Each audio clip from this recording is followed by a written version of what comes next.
Hola, muy buenas tardes.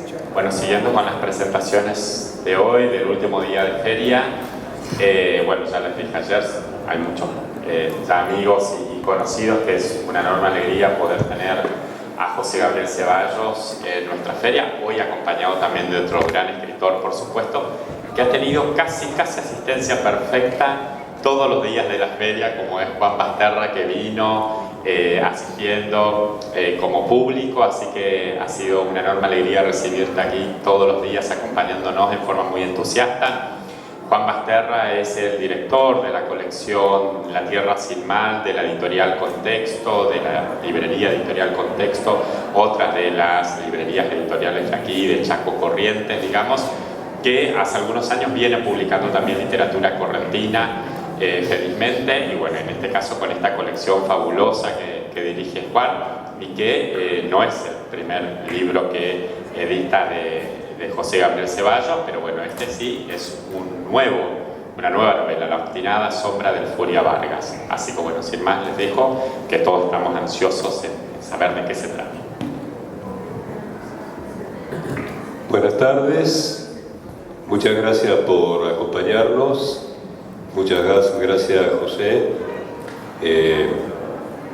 por permitirme que presente tu novela.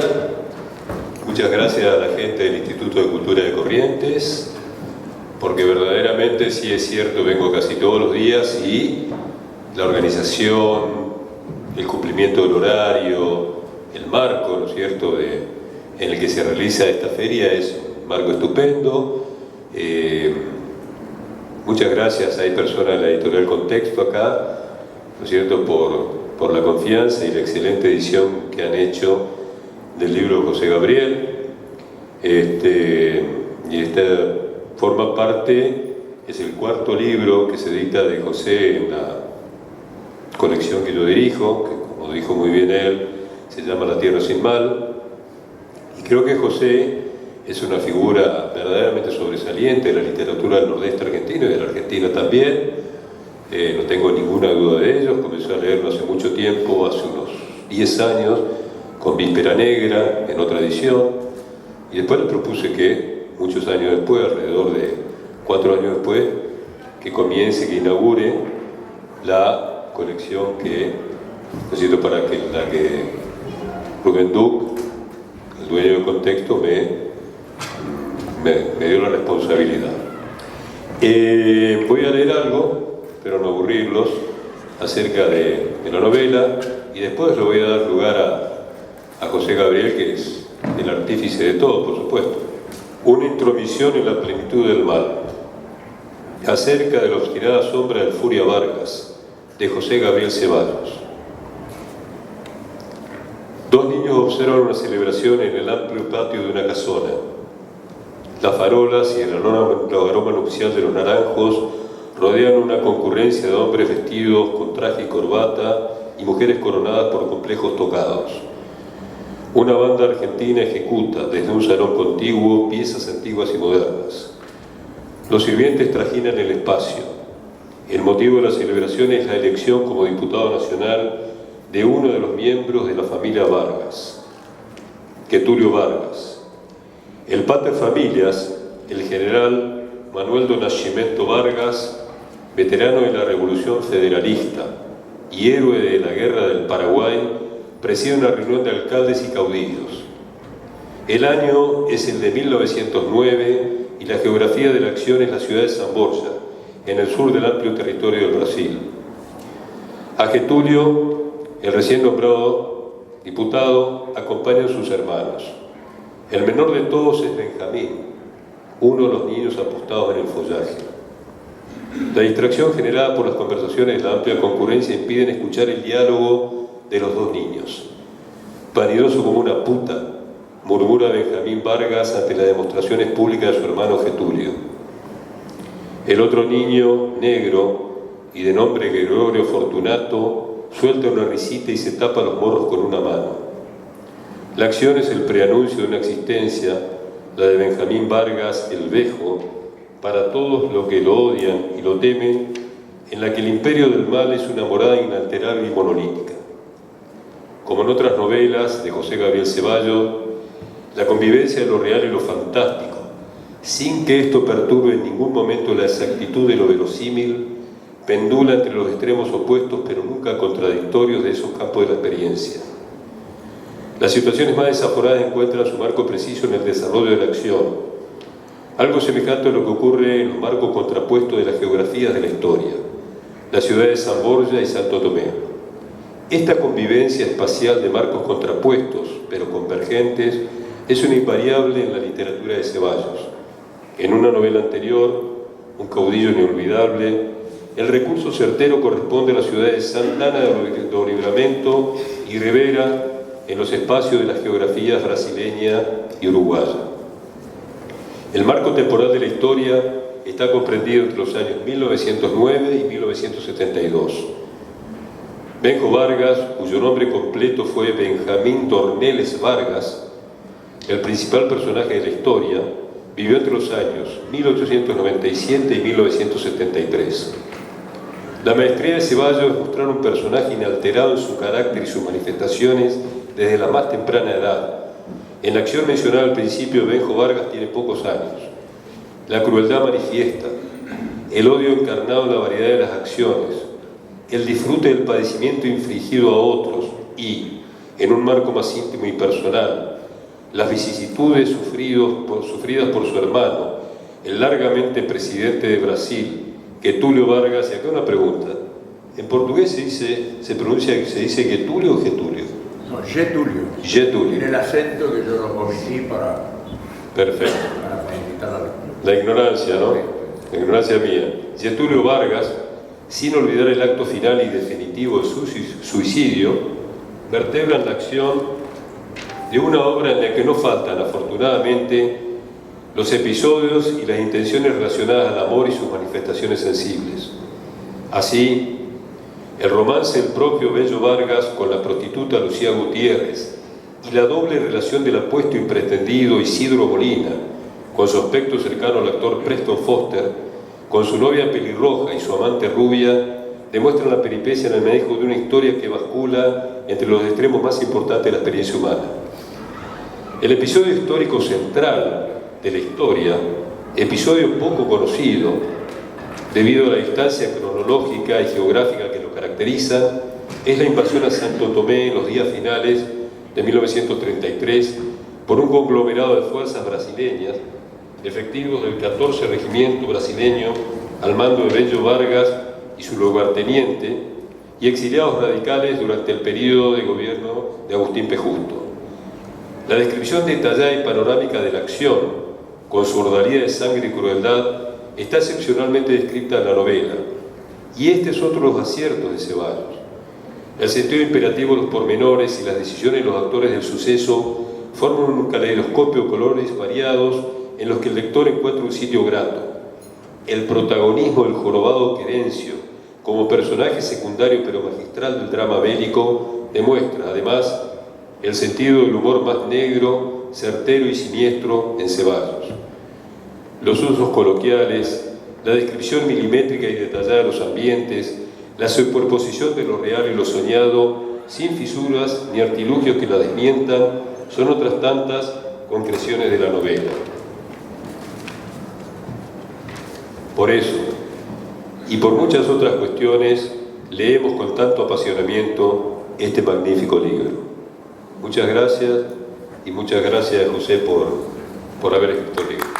Gracias a ustedes por venir, gracias a los organizadores, sobre todo al gran Ramón, que es un capísimo como gestor cultural. Gracias a Juan Masterra, a la editorial. Acá está mi hada madrina en la editorial, que es Antonella, que siempre andamos a los saltos porque este libro se imprimió contra el reloj, y la que tuvo que sufrir las vicisitudes de esos apuretos fue la pobre Antonella, que es, como editora, es totalmente genial, es increíble. Ella y su equipo. Y ya me pasó antes, ¿no? Con la novela anterior, justamente Un caudillo inolvidable, que fue una novela que yo escribí y, bueno, lo conté. Después la corregí toda mal, todo mal, sí, se dice así, creo. Y después hubo un problema de depresión que tuvo mi cabeza y pasaron años y yo metí mano en la novela y se hizo ilegible.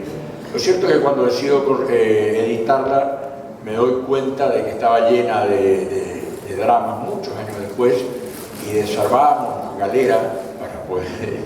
Y la que pagaba el pato era el doctor Antonelli y su equipo, que ya estaba listo el libro para ir a imprenta y yo le decía, no, por favor, vamos a destruir esto, vamos a...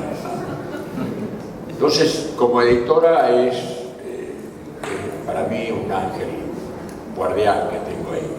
Y Contexto, que es una editorial que yo quiero mucho, yo vengo editando en Contexto antes de editar estas novelas en tu colección, Juan. Edité la colección que dirigía Marianito Quiroz con Pablito Black, que se llamaba Mulita.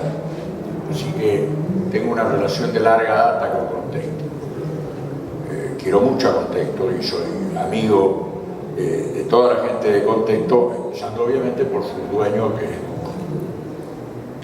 Bueno, sí, esta novela, hoy yo le decía a Dori, cuando encontré el libro por primera vez, que me trajeron todos ejemplares a la feria hace 2 días, yo siento una tranquilidad muy grande porque esto es un producto de un plan de obra.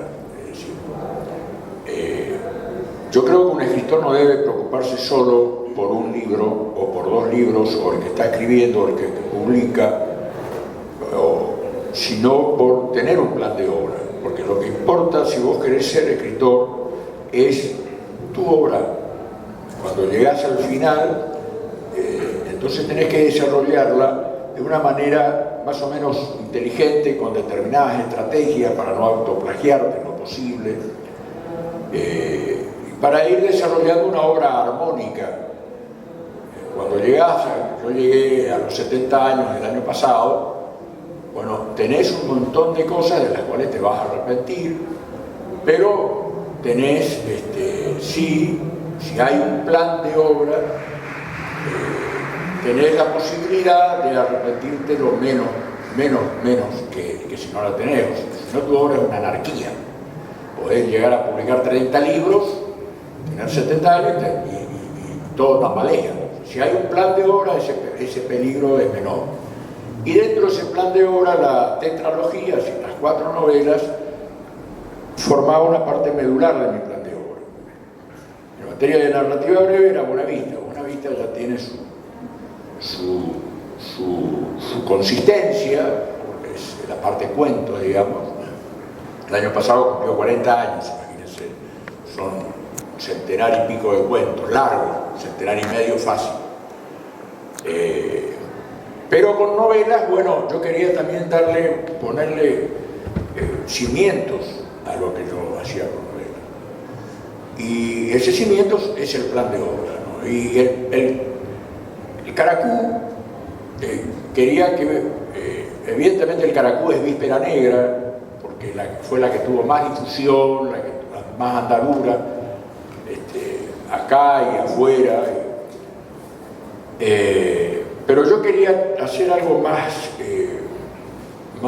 con mayor volumen y dije, no, voy a escribir sobre la frontera.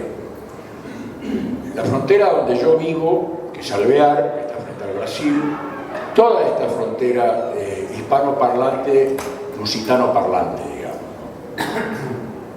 Y porque era lo que yo más sentía, es decir, yo soy hijo de brasileña, mi hijo es brasileño, mi mujer viene también de una familia que tiene una pata del lado brasileño. Y bueno, crecí escuchando historias como la de Ivo el Emperador, que es la primera novela de la tetralogía, conociendo personajes como yo conocía a Ivo Rodríguez, que es el personaje de la primera novela,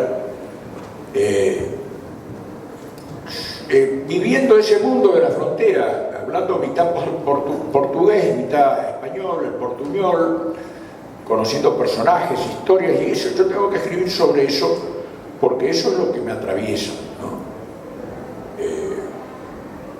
Desde algún punto de vista. uno no puede escribir sobre cosas que no la atravesaron. Por lo menos a mí me resulta muy difícil. Es lo que me pasó con el proceso militar. Yo no puedo escribir, no pude dejar de escribir sobre el proceso militar. Tengo varios cuentos sobre eso.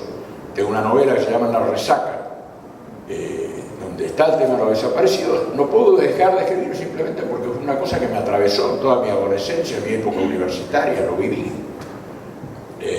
Y la frontera era eso.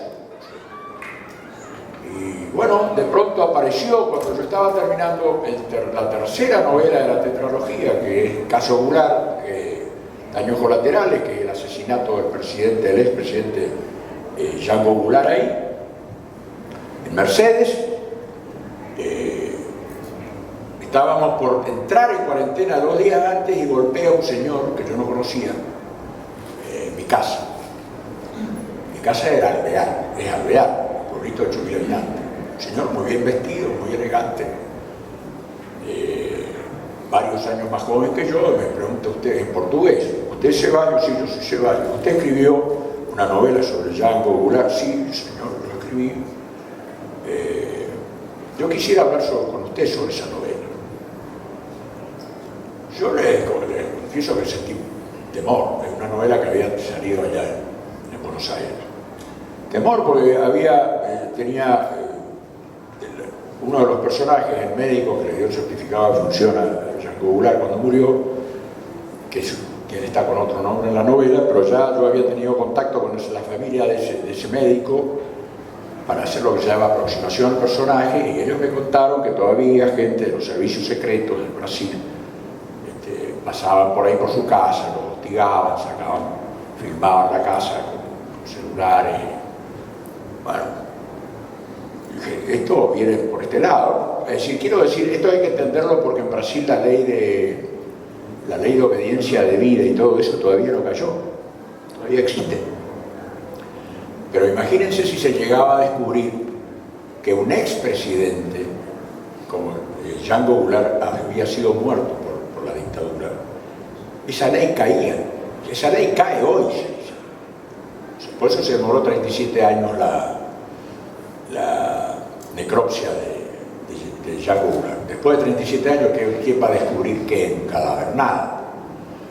Y el supuesto correligionario, usufructuador, no sé cómo se dice, del PT, de la ideología de Django y del partido que fundó Django, que es el señor Lula, se demoró por cagón durante 37 años esa autopsia, porque sabía que corría peligro su gobierno, porque los militares estaban vivos, y entonces el negocio es esperar que los militares queden muy viejitos y que mueran los asesinos, y después sí que investiguen lo que quieran. Todavía eso sigue vigente, todavía está la ley, esperando que se mueran los últimos asesinos de la dictadura militar brasileña. Bueno, cuando llega este señor, yo dije, sonaba. Vino uno acá, ¿no es cierto?, brasileño, a hablar de una novela.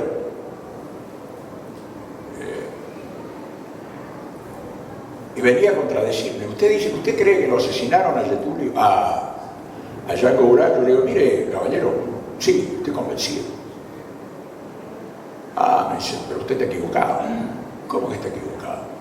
Yo investigué. No, Django Goulart murió de tristeza. Ah, no, para mí lo asesinaron. Es opinable, pero yo tengo pruebas, yo leí, yo hice investigaciones. Me dice, ¿cuáles pruebas? Le digo, yo no quiero ir mucho más lejos, le voy a hablar de una prueba concreta.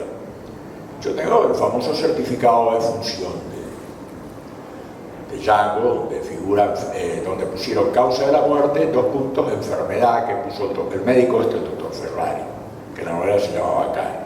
Que me acercó Juanchi Vallejo, que está acá, que también es médico, que colaboró muchísimo para la factura de esa novela. Y este hombre me dice, no, usted está equivocado. ¿Cómo estoy equivocado? Sí, el certificado de función dice, el acta del registro, yo tenía la foto del acta del registro que me mandó Juanchi. El acta del registro dice muerte de causa, por ningún médico pone un certificado de defunción la palabra enfermedad. O sea, a poner eso está diciendo, investiguen. Dice, no, mire, yo tengo el certificado real de la muerte ya, del certificado de función que dio el doctor Ferrari. De puño y letra del doctor Ferrari lo tengo en mi libro que escribí sobre el asunto. Acá tiene mi libro y acá tiene el facsímil del certificado. Efectivamente era el certificado de funciones pedido por Ferrari, estaba la firma de Ferrari que la conocía. Pero cuando miro la fecha de ese certificado, digo, bueno, ¿cuándo fue expedido ese certificado? ¿Y cuándo muere Ferrari? Ferrari, todo todavía gobernaban los milicos, ¿cierto? Acá en la Argentina. Entonces, ¿qué vi? Era muy fácil apretarlo a Ferrari que cambiara el certificado de función original. Esa es una anécdota. Ahora, ilustrativa más bien de lo que puede pasar cuando uno se mete en estos berenjenales de escribir con la historia, ¿no? Pasa la historia. El asunto es que este hombre después nos hicimos amigos, después de toda la desconfianza, toda la aprehensión. Yo me acuerdo que mi hijo Felipe temblaba en el cuarto de lado. Después que cambiamos correos, mail, qué sé yo, vino la cuarentena, pumba, y empezamos a cambiar mail. Nos hicimos amigos y simplemente el hombre opinaba eso. Yo soy muy amigo. Y en una de esos correos me dice, mire, yo quiero que usted lea un libro, porque él era un gran historiador, y era amigo de los Vargas y amigo de los Gulag. Un hombre que vivía en San Borja, que vive en San Borja, que es abogado, historiador. Esos historiadores que uno hay que darles pelota porque están adentro de la historia. Él era amigo de la familia, sabe todas las cosas más increíbles de esos personajes. Me dice, acá hay una revolución de Santo Tomé, un libro de la revolución de Santo Tomé, la invasión de Santo Tomé. Me manda ese libro, me manda por mail, porque en esa época estábamos todos en cuarentena. Yo leo eso y digo, no, pero ¿qué es este libro? O sea, esto es en novela. Está toda la historia ahí. Estaba toda la historia ahí. Que cuando yo leo eso, ese ensayo histórico de Iberé Teixeira, a quien agradezco al final de esta novela, yo digo, esto hay que llevarlo a la literatura. Esta es una historia demasiado sabrosa, demasiado jugosa. Y con esta historia yo voy a cerrar mi tetralogía. Yo estaba buscando algo que pegara, digamos, la vuelta final a la tetralogía. Surgió esto. Surgió esto, yo me alargué demasiado, Juan, perdóname, pero quería contar cómo las vueltas que va dando la vida alrededor del oficio del escritor, ¿no? Que nos va, de alguna manera,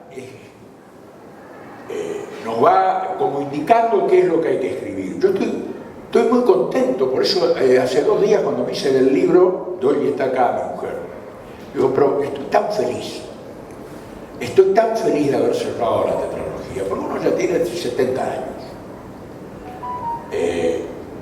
y tiene miedo, uno ya está viejo, y ¿por qué y si me muero y le voy a dejar ahí un mandato a mi hijo que publique o a mi mujer que publique? No, voy a tratar de hacerlo yo.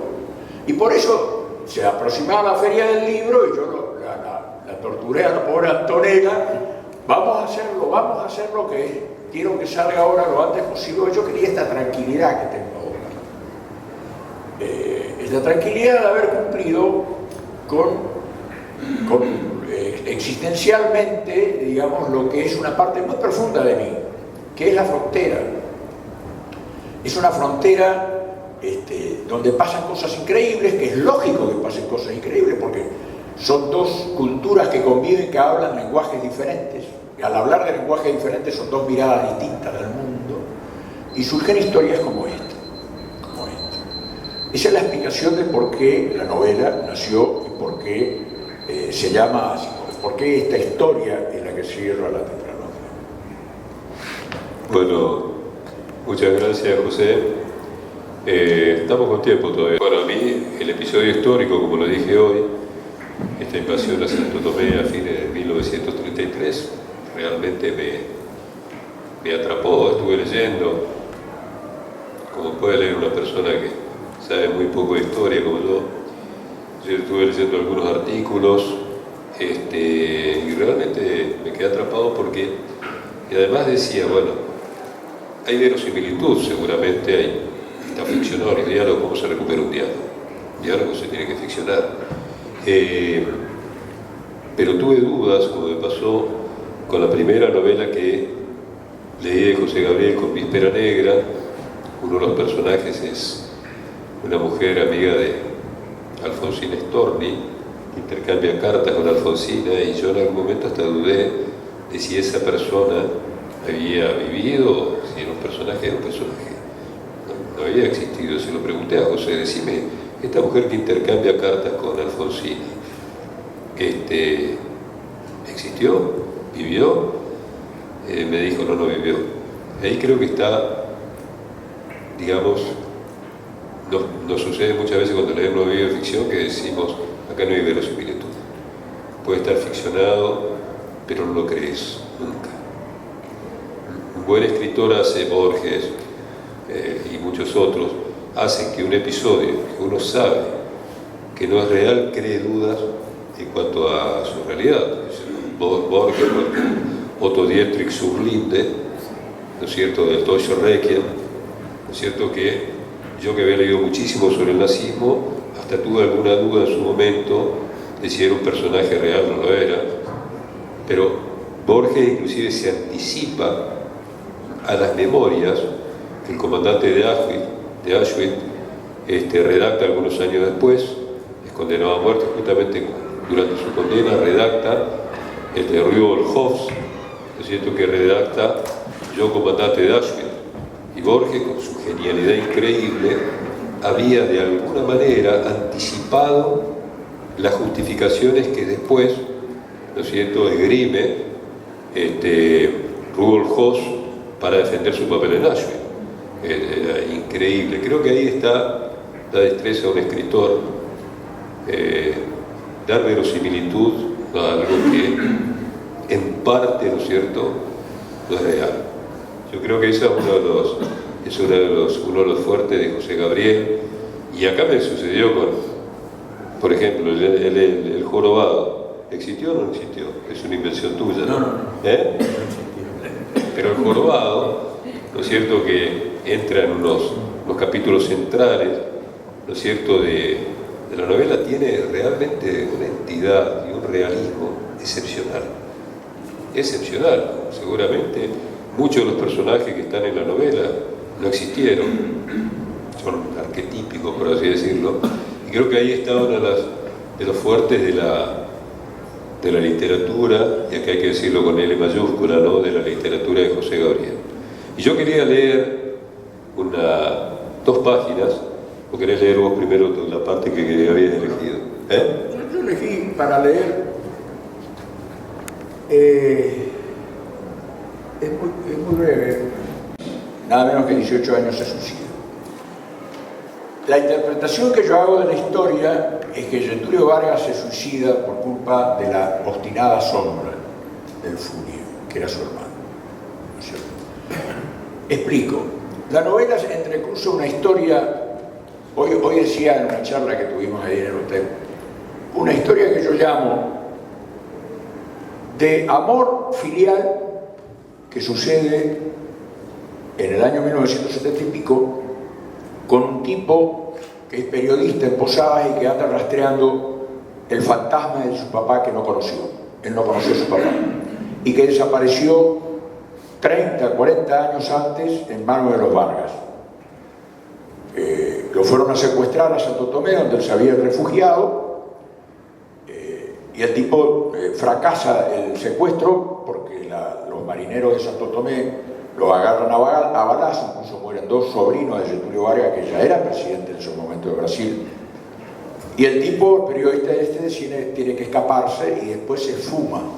Y en ese esfumarse conoce a una maestra en un pueblito donde anduvo deambulando, la embaraza y por supuesto la abandona porque tiene que seguir huyendo del poder de los Vargas, que estaban del otro lado del río. Esa historia de amor filial, imagínense, un tipo de 30 y pico de años que anda persiguiendo las huellas de un padre que él no sabe incluso si fue realmente su padre, que ya hace muchos años que tuvo que haber muerto. Se entrecruza con una historia de odio fraternal, que es el odio entre hermanos, que es el peor odio que pueda haber, porque en ese odio se vuelcan los resentimientos de toda la convivencia de de la infancia y de la adolescencia. El que odia, el odiador acá es el Zulia. Bello, Benjamín, hermano menor de una de las familias más poderosas del Brasil. Tan poderosa que tenía hasta la presidencia del Brasil en manos de uno de ellos, de esos hermanos, que era Getúlio Vargas. Pero este hermano Benjamín era el más chico de la familia. Por eso le decían Bello, Bejo, pero no por beso, sino por, digamos, apodo derivado de su nombre Benjamín. Él llega, es un hijo tardío, y cuando él llega adolescente a mayor, ya todo el poder del clan Vargas estaba distribuido. Había uno que se dedicaba a los ganados, otro se dedicaba a la parte comercial, otro se dedicaba y Getúlio era el político. Y Bello nace un montón de años después, el más chiquito, llega tarde para la repartija de poder, entonces le hacen estudiar farmacia, se tiene que conformar con ser farmacéutico, y le dan, cuando se estaba por casar Getúlio Vargas, obviamente en esa época la novia de Getúlio tenía 14 años, y Bello tenía 13 años, le mandaba cartas de amor a la futura cuñada, a la nena, declarándose enamorado y que queriendo encontrarse con ella. Getúlio que faltaba meses para casarse, ¿no es cierto? Ese es de lo más chico que hizo Bello contra ese hermano, lo odiaba. Pero el problema es que cuando después, ya siendo gobernador del Río Grande do Sul, Getúlio le dice a su padre: papá, te tengo que decir una cosa, no puedo con el odio de mi hermano, estoy cansado de las cosas que me hacen, yo soy gobernador, ahora que soy gobernador de la provincia, digamos, ya le dice el Estado, te lo quiero contar. Y el viejo, el general Manuel do Nascimento Vargas, iban viajando en tren a la noche, el tren oficial del Río Grande do Sul, porque llevaba al gobernador adentro, el vagón vacío, solo los guardaespaldas, uno en cada punta del vagón. Le dice el viejo: mirá, Getúlio, está bien todo lo que me decís, el tipo le hace una enumeración de las chanchadas que le hizo, está bien, pero vos tenés que entender que él es así porque el destino lo quiso, porque llegó por último y porque fue muy consentido por su madre, doña Cantoca, por ser hijo tardío, consentido por mí, que soy un tipo medio bárbaro. Yo cada vez que lo veía hacer un acto de violencia, hacer algún desmán, a Bello me enorgullecía hasta hace poco. Recordaba a los paraguayos que maté en la Triple Alianza, a las barbaridades que hice cuando joven, a la cantidad de gente que maté en los tuburios de San... Entonces vos tenés que... Yo lo consentí también. Entonces vos tenés que entender, y te voy a pedir más, te voy a pedir que lo protejas siempre a Bello, que lo tengas siempre al lado tuyo, para poder controlarlo. Es tu sangre, Getúlio. Es tu sangre. Getúlio se va al baño del tren y se larga a llorar, porque ahí entiende que va a tener que cargar con esa sombra toda la vida. Con esa sombra. Y esa sombra le hizo cagadas toda la vida, pero empecinadamente, y Getúlio no se lo podía sacar de encima porque por aquel mandato del padre, ¿no es cierto? Por ejemplo, una vez llega la hija de Mussolini a Río de Janeiro, porque no existía Brasilia. Llega la hija de Mussolini, que era Flor de Ave, esposa del canciller de Italia, llega a Río de Janeiro como embajadora cultural del gobierno fascista. Bueno, va, lo visita en el Palacio del Catete, donde estaba Getúlio Vargas, y ¿quién estaba? Bello Vargas. Bello Vargas, ella dice: quisiera conocerla la noche del Río de Janeiro. Ah, señora, yo la llevo. Los paparazzi lo encuentran bañándose en pelotas en Copacabana y se armó un desviole monumental. Lo encuentran bañándose desnudo de madrugada los dos. Fue noticia en todo el Brasil, ¿no es cierto? Cosas así de locas, ¿no? Le hacía a su hermano. El asunto es que al final tiene que ver hasta con la muerte de Getúlio. ¿Por qué? Porque Getúlio se mata en plena crisis política, después de 18 años de gobernar el Brasil, por un atentado que se produjo contra un enemigo político de él, Carlos Lacerda, un enemigo político, pero con tanta mala suerte que el que muere no es Lacerda, sino que era un oficial aeronáutico que lo acompañaba a Lacerda en ese momento. Y eso aprovechan los militares. El finado es un militar, venga a la jurisdicción militar el juicio. Se ponen a investigar los militares y enseguida descubren que el atentado había sido planeado y ejecutado por un tipo que era íntimo, hermano de leche casi de Bello Vargas. Y lo llaman indagatoria a Bello Vargas. Venga a declarar. Y cuando Getúlio ve eso, decide matarse. O sea, por eso la obstinada sombra. Porque hasta el final, ¿no es cierto?, ese odio fraternal, ¿no? Bueno, si tenemos tiempo le voy a leer. ¿Tenemos tiempo todavía? Bueno, este es el momento en que se mata. Se rompe porque alguien viene. Lo anuncia un cuchicheo. La voz de Saratini, el mayordomo presidencial acostado en la habitación contigua, y una voz que suena porfía. Y él necesita soledad. Abandonó la reunión nocturna del gabinete de ministros con un anhelo de soledad que nunca antes había sentido. Se pregunta, ¿quién será? Si su hija Alcira, insomne por los presentimientos, si el general Zenobio da Costa, para reiterar explicaciones. Si se presenta Zenobio lo coserá a balazos, los 6 chumbos en el culo. Un ministro de guerra que insinúa a su presidente que debe rendirse. Faltaba más. No, Zenobio no osará venir. Se fue de la reunión del gabinete con el rabo entre las piernas. Pero quizá le traigan una propuesta. ¿Qué propuesta, Getúlio? Los generales insurgentes no tardarán en llegar. Sus tanques probablemente ya marchan hacia acá en las nieblas del amanecer. Se sienta en el borde del lecho. Poco a poco su gesto se ablanda porque el cuchicheo se ha apagado. Así, sin las gafas, descalzos, en pijama, con el escaso pelo revuelto y la ingente barriga sin faja, inspiraría una caricatura para la portada de cualquier periódico opositor. Se ha observado en el espejo. Le bastó la visión borrosa. Desistió de ponerse los anteojos. Derrota se leería debajo de la caricatura. Derrota, cretinos hijos de puta. Derrota mis huevos. La historia me hará vencedor. Pero se interroga, ¿con esta facha vas a ingresar en la historia, Getúlio? Salgo de la vida para entrar en la historia. Esta oración que cierra su carta testamento, dirigida al pueblo brasileño, aún vibra exacta en sus cogitaciones, tanto la pulió. Mete la mano derecha en el bolsillo, toquetea la carta, testamento,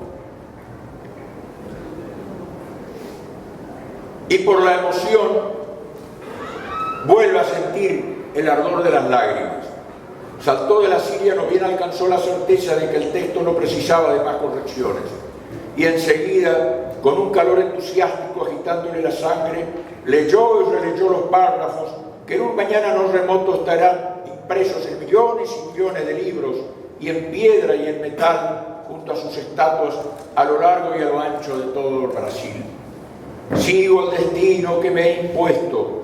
Luego de décadas de dominio y de expoliación de los grupos económicos y financieros internacionales, me hice jefe de una revolución y vencí. Comencé el trabajo de liberación y establecí el régimen de la libertad social.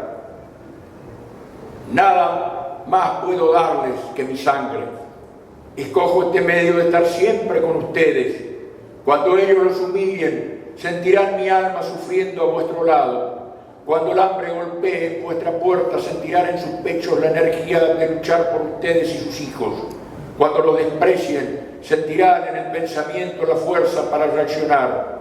Mi sacrificio los mantendrá unidos y mi nombre será vuestra bandera de lucha. Serenamente doy el primer paso en el camino de la eternidad y salgo de la vida para entrar en la historia. Sin embargo, ahora, cuando se prepara para el gran momento, su aspecto causaría lástima. Debería de sentar su aspecto, componer una figura digna de entrar en la historia, la de un prócer que asume su martirio con calma y altivez. Suponte, Getúlio, que un fotógrafo enviado por tus enemigos se cuele en el revuelo que producirá el hallazgo de tu cadáver. Algo previsible, Esos golpistas malparidos actúan con mucha perspicacia. Lo prevén todo. Querrán fotografiar una imagen tuya indigna de entrar en la historia. Si a la de un anciano gordo y desaliñado se agrega el rictus de dolor o terror que quizá la muerte dibujará en tu rostro, obtendrán lo que buscan. Considera además que olerás mal, Getulio, muy mal. El sudor del día angustioso te ha impregnado y a ello hay que sumar que la muerte afloja los esfínteres. Tendría que haberte bañado, desodorizado los sobacos, rociado con colonia. Tira de la tela del pijama hasta su nariz y la olfatea. Alza a medias un brazo y se olfatea la axila. Pero cree oír otro cuchicheo y vuelca su atención hacia el cuarto contiguo. ¿Habrá novedades? ¿Convendrá asomarse y averiguar? No, si hubiera sucedido algo bueno, ya se lo habrían comunicado. Si hay noticias frescas serán malas, pésimas, porque las que conoce ya son malas. Vienen los generales rodando sobre sus tanques. Trata de adivinar el motivo del secreteo que se prolonga en el cuarto contiguo. Una intimación de los milicos por escrito. Varios ministros renunciaron para presionarlo para que renuncie. Quizá el gabinete de ministros entero, quizá él ya no encabeza un gobierno, sino el fantasma de un gobierno. O sus legisladores se vendieron o aflojaron por mera cobardía y mandaron a alguien a notificarle en el que el Congreso Nacional le promoverá un nuevo juicio político. Un derrocamiento elegante, un impeachment con final pactado. Desde la mesa de luz, el Col 37 con cachas de madreperla lo ayuda a sepultar la imagen de los golpistas, sus opositores, en otro olvido efímero. ¿Para qué la furia ahora, Getulio? Le bastará con tomar el revólver, llevarlo con fuerza hasta la altura de su pecho, torcer la muñeca y pegar el extremo del caño al hueco que forman el hueso y la tetilla, respirar hondo y apretar el gatillo y descansar, Getulio. El fin de los golpistas civiles, de los militares golpistas, el fin de las vigilias, de las calumnias, de los presagios, de las traiciones. Descansar, blindado por la eternidad, mientras sus enemigos se revuelcan en la sangre de este cuerpo achacoso y exhausto. El pensamiento se atasca en la idea de la sangre. El presidente sube una mano, la suspende en el aire, estudia los dedos gruesos, cortos y velludos, gira la mano, observa la palma, las líneas que hienden la gordura, y luego su vista se detiene en los bultos azulados que corren por el antebrazo. Allí pronto cesará el torrente de la vida. Habrá una súbita disminución de los latidos y enseguida sobrevendrá la parálisis. Y entonces los corpúsculos que viajan en el líquido se unirán hasta crear una sustancia grumosa y quieta, al principio apenas trémula, que se espesará y se espesará y se espesará, mientras desde el agujero abierto por la bala el flujo todavía escapará durante unos instantes, oscurecido, brillante, siempre brillante. Bueno, creo que esta iba a leer un párrafo, pero ya estamos en tiempo. Creo que es una excelente forma de culminar la presentación del libro de José. Así que les agradecemos mucho, gracias José por la confianza y bueno, y alentarlos a que lean el libro. Yo lo leí realmente con mucha pasión.